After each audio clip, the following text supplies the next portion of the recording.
Bonjour et bienvenue dans cette nouvelle vidéo de Budgeconomie. Aujourd'hui, nous allons voir comment quitter la rat race pour devenir rentier. Tout d'abord, qu'est-ce que la rat race? La rat race est un concept démocratisé par Robert Kiyosaki dans son livre Père riche, Père pauvre, qui est un best-seller sur le thème de l'indépendance financière. Une personne qui est dans la rat race est une personne qui travaille toujours plus, sans être passionnée par son travail et dans le but d'obtenir un salaire que l'on dépense. Il s'agit du concept du métro-boulot-dodo. L'expression de rat race est une critique envers le salariat et plus particulièrement envers les salariés ayant leur salaire comme unique source de revenus. À l'opposé de la rat race vient l'indépendance financière. Souvent confondue avec la liberté financière, l'indépendance financière est le fait d'avoir des revenus passifs qui couvrent l'intégralité de vos dépenses courantes. Une personne indépendante financièrement est donc libre de quitter son emploi à tout moment. Cependant, cette personne devra conserver ce niveau de dépenses. Elle ne peut donc pas augmenter son train de vie, contrairement à une personne ayant la liberté financière. Une personne libre financièrement est une personne ayant des revenus passifs qui peuvent couvrir n'importe laquelle de ses dépenses. L'argent n'est donc plus une source d'inquiétude et n'implique plus aucune prise de décision.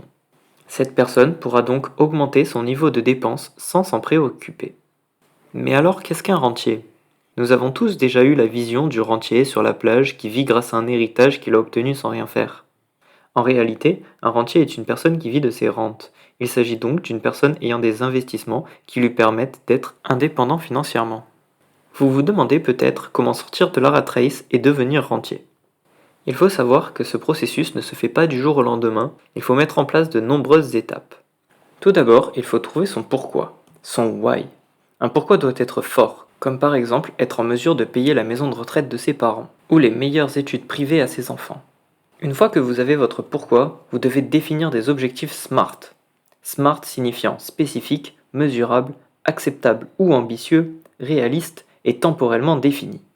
Un exemple d'objectif SMART peut être le fait d'avoir 2000 € par mois de revenus passifs d'ici 10 ans, ou encore le fait de créer un side business qui remplacera votre travail actuel dans les 5 ans. Une fois votre objectif défini, je vous conseille de reprendre le contrôle de vos finances. Il s'agit de diminuer ses dépenses et d'augmenter ses revenus. Enfin, il faut épargner et investir. En commençant par se créer une épargne de précaution, puis en se formant pour acheter des actifs. Mais qu'est-ce qu'un actif, me direz-vous?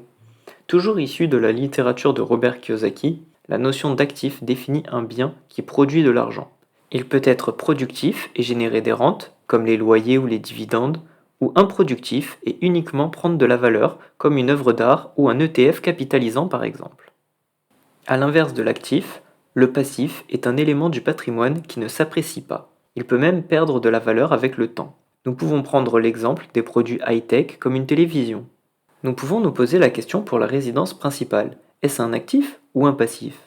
Robert Kiyosaki la considère comme un passif. Cependant, mon avis sur la question est mitigé.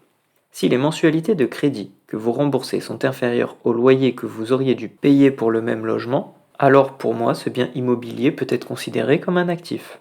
En effet, je considère cela comme un actif improductif.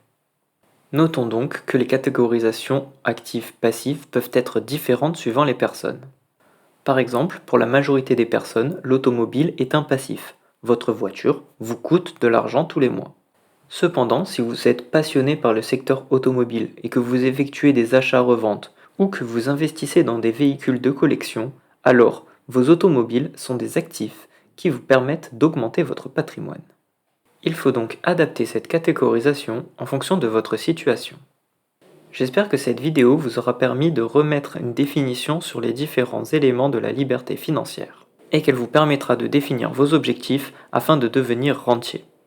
Et n'oubliez pas, pour cela vous devez investir dans des actifs qui vous rapporteront de l'argent. J'espère que cette vidéo vous a plu. Si c'est le cas, je vous laisse vous abonner à la chaîne YouTube et mettre un like à la présente vidéo. Je vous dis à la semaine prochaine pour de nouvelles aventures.